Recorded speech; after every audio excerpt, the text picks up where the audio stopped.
मेरो अभिवादन स्वीकार्नुला। जय मङ्गल। कुराहरू धेरै आइसकेको छ। हामी यो कार्यक्रमपछि धेरै टाढा टाढा पनि जानुपर्ने स्थिति छ।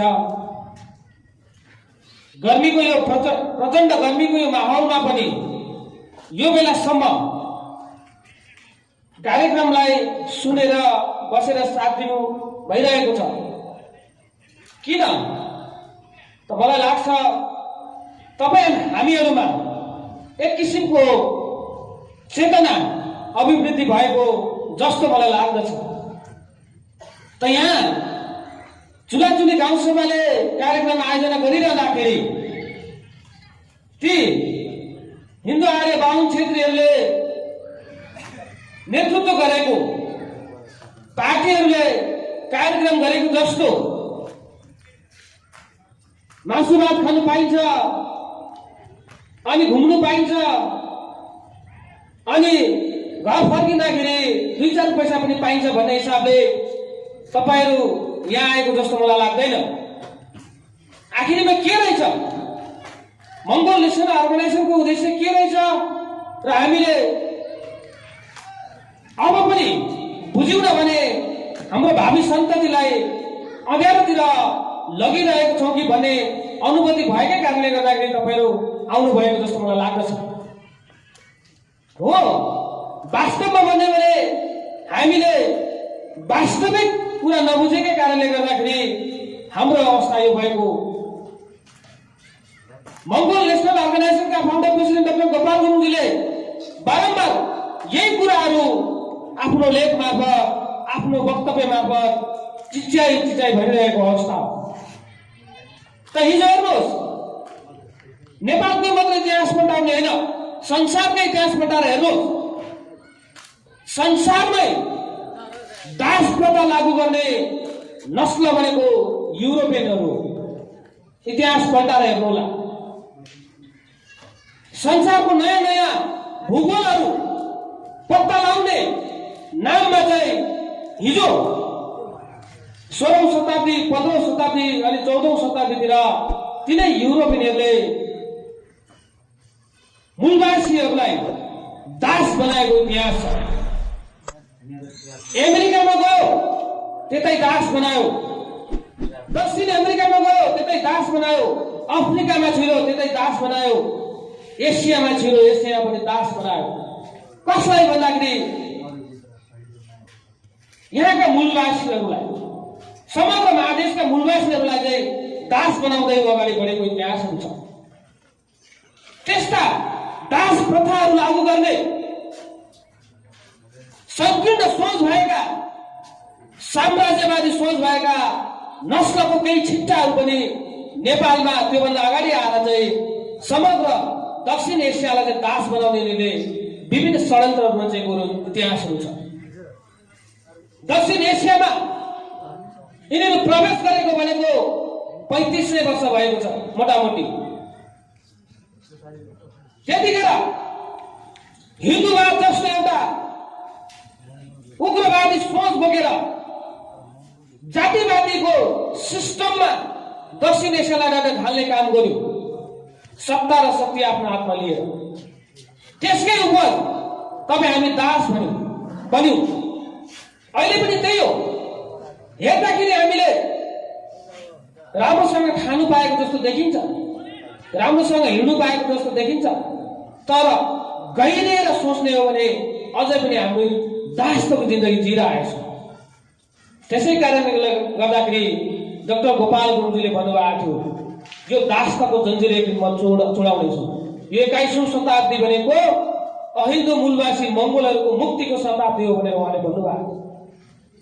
त्यस्तै नस्लवादी सोच भएका हिन्दू आर्य बाहुन क्षेत्रीहरूले विगत 463 वर्षसम्म नेपाललाई दास बनाइरहेको अवस्था हो।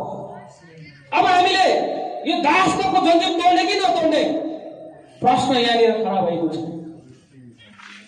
पक्कै पनि हामीले यो दासताको जन्जिर तोड्नुपर्छ। तोड्यो भने मात्र हाम्रो आउने भावी सन्ततिहरूले उज्जवल भविष्य देख्न पाउनेछन्।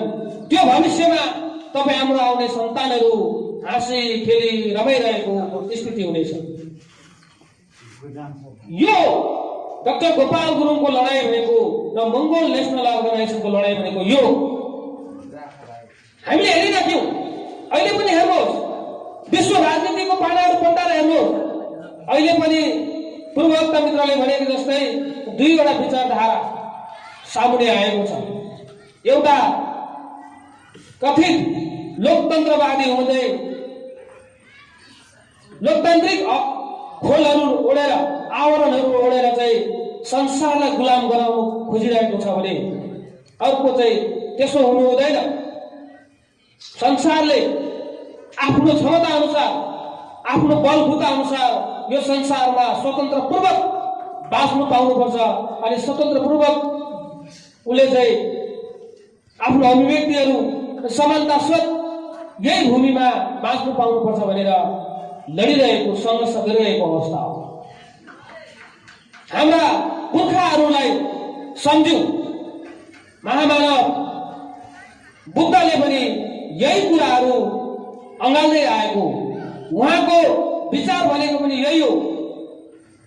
मानव जगतमा जगतमा स्वतन्त्रता, भातृत्व र समानता हुनुपर्छ भनेर उहाँले पहिलोचोटि नै उहाँले आवाज उठाउनु भएको। त यो भनेको मङ्गोलहरूको एउटा संस्कार हो। मङ्गोलहरूले विगत 5,000 वर्षदेखि अँगाल्दै आएको एउटा संस्कार हो। त त्यही जगमा हामी मङ्गोल नेसनल अर्गनाइजेसनका नेता कार्यकर्ताहरू पनि हुनुपर्छ। हामीले त्यही विचारधाराहरू, त्यही सिद्धान्तहरूलाई नेपालमा चाहिँ बसाउनु चाहेको। किनभने शासन सत्ता र शक्तिको आडमा चाहिँ विगत 463 वर्षदेखि एकात्मक सोच भएका, एकात्मकवादी नस्लवादी सोच भएका हिन्दू आर्य बाहुन छेत्री जो नेपाल प्रवेश गर्दाखेरि धोती र जनै मात्र लाएर प्रवेश गरेको थियो, त्यो शरणार्थीहरूले तपाईँ हामीलाई बर्बरताको साथ लादेको स्थिति छ। त्यो बर्बरताको साथ लादिएको यो शासन व्यवस्थालाई अब तपाईँ हामीले विधिवत रूपमा यसको समाप्तिको लागि चाहिँ हामीले अगाडि बढ्नुपर्ने बेला आएको छ।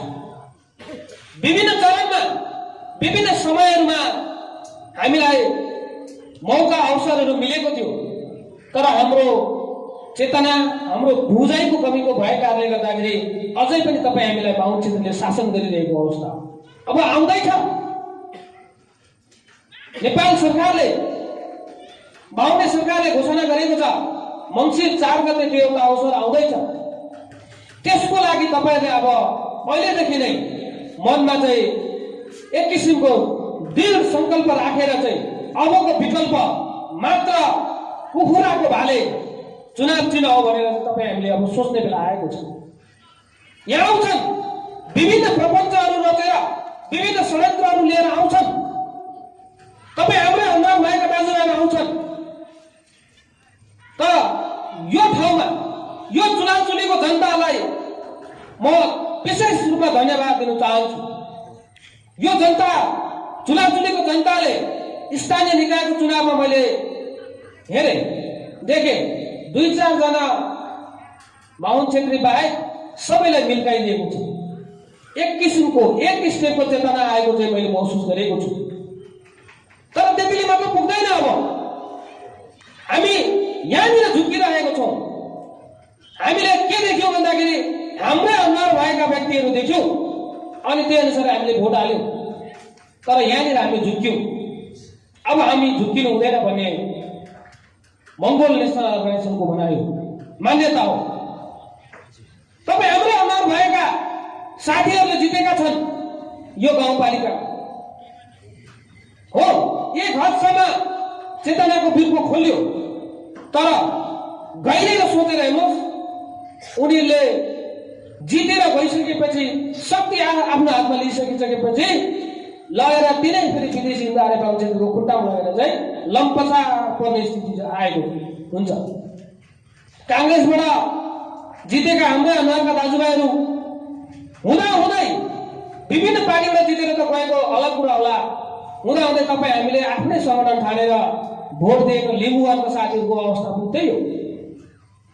त्यस कारणले गर्दाखेरि हामी तपाईहरु माझमा के आग्रह गर्न चाहन्छु भन्दाखेरि अब झुक्किनु हुँदैन। बारम्बार हामी झुकिरहेको छौँ, बारम्बार हिजोदेखि झुकेकै अहिलेसम्म झुकिरहेको अवस्था छ। अब हामीले त्यो गल्ती गर्नु हुँदैन। यहाँनिर अझ पनि हामीले झुक्यौँ भने झुक्क्याउनेको गल्ती हुँदैन, झुक्किनेहरू चाहिँ महामूर्ख र गल्ती ठहरन्छ। त्यस कारणले गर्दाखेरि अबको विकल्प भनेको मङ्गोल नेसनल अर्गनाइजेसनका नेता कार्यकर्ताहरू र अबको विकल्प भनेको जालेमाले एमाले होइन, अबको विकल्प भनेको मङ्गोल नेसनल अर्गनाइजेसन भन्ने कुरो तपाईँ हामीले बुझ्नुपर्ने बेला आयो। त के को लागि भन्दाखेरि आउने भावी सन्ततिको उज्जवल भविष्यको लागि। त्यो भएको कारणले गर्दाखेरि मङ्गोल नेसनल अर्गनाइजेसनलाई पूर्ण रूपले शासन सत्तामा आउनु नदिनुको लागि विभिन्न षड्यन्त्रहरू गरिरहेको छ। म अस्ति मात्र विश्व मूलवासी दिवस 28औं विश्व मूलवासी दिवस एउटा हर्षोल्लासको साथ मनाउनको लागि म मध्य प्रदेशको 12 जिल्लामा गएको थिएँ। 12 जिल्लामा जाँदाखेरि मैले के पाएँ भन्दाखेरि त्यहाँ बहुसंख्यक मूलवासी मङ्गोलहरूको चाहिँ जनघनत्व पाएँ। हाम्रो कार्यक्रम यस्तै चौरीमा थियो, बजारको एउटा चौरीमा थियो भने त्यहाँनिर कार्यक्रम सुरु भयो। कार्यक्रम सुरु हुने बित्तिकै कस्तो खालको षड्यन्त्र रच्यो भने 3 तला बिल्डिङबाट चाहिँ योभन्दा ठुल्ठुलो हल मार्गमा चाहिँ तपाईको भजन कीर्तन लाउन थाल्यो। अब हेर्नुहोस्, एउटा साधारण गाउँ सभाले आयोजना गरेको विश्व मूलवासी दिवसलाई नै लक्षित गरेर बाहुन क्षेत्रीहरूले चाहिँ ठुलो धनराशि खर्च गरेर 3 तला बिल्डिङबाट चाहिँ ठुलो स्पिकरमा चाहिँ त्यो भजन कीर्तन लाउन थाल्यो। त्यहाँ मैले महसुस गरेँ हो, जबकि त्यो क्षेत्रबाट मात्र 28 जनाले चाहिँ मेयरमा भोट दिएको रहेछ। अब 28 जनाले भोट दिँदाखेरि ती विदेशी हिन्दू आर्य बाहुन क्षेत्रीको चाहिँ मुटुमा ढ्याङ्ग्रो ठोकिन्छ भने अब विचार गर्नुहोस्, अब सोच्नुहोस् यहाँको हालत के हो। यो अवस्था मङ्गोल नेसनल अर्गनाइजेसनलाई यसरी दबाउन खोजिरहेको अवस्था। त्यसरी नै मैले फेरि सर्लाही जिल्लामा अब एउटा कार्यक्रम थियो, प्रशिक्षण कार्यक्रमको आयोजना गरेको थियो। साथीहरूले 3 दिन अगाडिदेखि नै त्यहाँनिर चाहिँ प्रचार गरेको रहेछ। म पनि कार्यक्रम भेला पनि राम्रै भएको थियो। यसरी नै साथीहरूले साउन्ड सिस्टम तयार गरेर बोल्नु मात्र के खोजेको थिए, कार्यक्रम सुरु मात्र के हुनु खोजेको थियो, लाइन ठक्क काट्यो। साथीले बोलाउनु गर्यो, सधैँ आधी घण्टाको जान्थ्यो, आधी घण्टाको लाइन काटेकोलाई भनेको 6 घण्टासम्म लाइन आएन। 6 घण्टासम्म किन रहेछ भनेर पछि खोज अनुसन्धान गरेको त मङ्गोल नेसनल अर्गनाइजेसनको कार्यक्रमलाई लक्षित गरेर चाहिँ लाइन काट्नु लगाएको रहेछ। यहाँसम्म दबाइसकेको अवस्था हो। त यो चुलाचुलीमा त विगत लामो समयदेखि हामीले एक्सर्साइज गरिरहेको अवस्था हो। इलाम जिल्ला सदस्य हाम्रो चन्द्र केरुङज्यू, सुन्दर ओजीज्यूलाई लिएर मैले यो चुलाचुली गाउँसभाको कुना कन्दारमा चाहिँ मङ्गोल राष्ट्रवाद सम्बन्धी प्रशिक्षण कार्यक्रमहरू मैले धेरैचोटि गरिसकेको अवस्था हो। त्यसैकै कारणले गर्दाखेरि आज हाम्रै अनुहारका दाजुभाइहरूले कमसे कम मेयर, उपमेयर, वार्ड अध्यक्षसम्म हुने आवश्यक बनाएको जस्तो मैले महसुस गरेको छु। हो, अब यसरी नै चेतनशील भएर योभन्दा अलिक चेतनाको स्तर माथि उठाएर अब अघि नै मैले भने एमाले, काङ्ग्रेस, माओवादीबाट हाम्रै मान्छेहरू आउँछ भने पनि यसले चाहिँ हामीलाई लगेर बर्खालोमा हाल्छ भन्ने सोच राखेर अगाडि बढ्नुभयो भने विकल्पमा मात्र मङ्गोल नेसनल अर्गनाइजेसनको नेता कार्यकर्ता देख्नु हुनेछ। त हेर्नुहोस्, भर्खरै प्रवेश गर्नुभएको हाम्रा साथीहरूलाई हेर्नुहोस्, मैले एक किसिमले उहाँहरूले जुन किसिमले चाहिँ यो चुलाचुलीमा चाहिँ अब मङ्गोल नेसनल अर्गनाइजेसन मात्र एउटा विकल्प रहेछ भनेर जुन किसिमले उहाँले निर्णय गरेर उहाँले एकदम सोचेर विचार गरेर जुन निर्णय लिएर आउनु भएको छ यो एकदम स्वागत योग्य छ। अब हामी विभिन्न षड्यन्त्रको ताना मुनामा नगलिकन एक ठाउँ रहेर गोलबद्ध भएर मङ्गोल नेसनल अर्गनाइजेसनमा आबद्ध हुने बेला आएको छ। म यही आग्रह गर्न चाहन्छु। उहाँहरूले एक कदम अगाडि बढाउनु भयो त मलाई यसो हेर्दाखेरि पनि उहाँहरू एउटा क्षमतावान भएको व्यक्तित्वहरू जस्तो मलाई लाग्यो।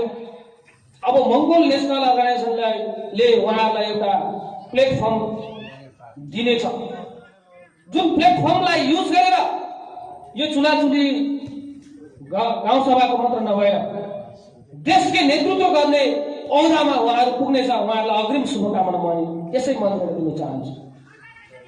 उहाँहरू भोलिको दिनमा देशको नेतृत्व गरेको देख्नु पाऊँ यो मेरो भित्रैदेखिको एक किसिमको उहाँहरूप्रतिको मेरो आशा हो।